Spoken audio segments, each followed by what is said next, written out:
So we know there's two very important things to counteract this internally rotated rounded position that so many people find themselves in on a day-to-day basis.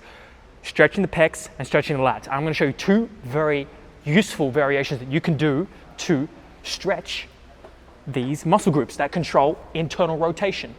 So one of the components is you're going to grab a very light plate, the lightest plate you can find. You're going to lay on a bench or a Swiss ball first. It's a specific way to get into it to minimize any shoulder discomfort. You're going to bring your arms together, and then arms together, they're going to come behind your head, slowly control down, a plate in each hand, fingers hooked in between the middle. And then you're going to press your lower back into the bench to make sure your core is engaged and you have some type of brace and protection against your spine. And then you're just going to let the plates hold you down to a comfortable level. If it's too much, grab lighter plates. Or don't use any plates. You can just focus, stay right here, deep diaphragmatic breathing. Or you can then use the breath to facilitate the movement, bring your arms down, roll your shoulders in, and keep an active movement. So we're rolling through kind of this circumduction. We know the shoulders is one of the most mobile joints in the body. So make sure you always have a brace throughout this movement because you do not want to be hanging out in the joint.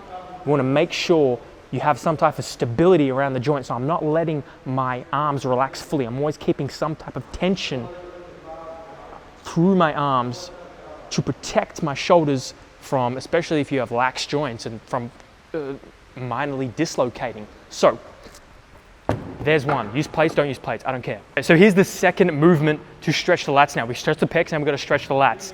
Shout out to Joe Frankfurt for this one because this is one of the most effective lat stretches that I've found. Band up to the top of a rack. Sit back. You can do this standing or seated. I like seated. You're going to sit back so there's quite a bit of resistance on the bands. And what you're going to do is you're going to lean forward until you feel a stretch through the side waist, so the lats.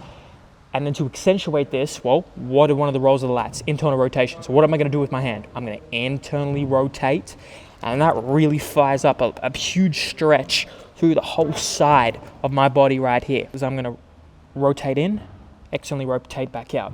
Now, obviously the lat is a big muscle, and it's not just on the side. It's not just on the lateral side and the lateral side of the back.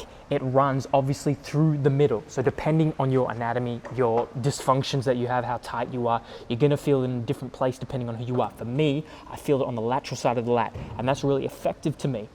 But it may not be for you. This is just what works for me, and I'm just demonstrating it and documenting it.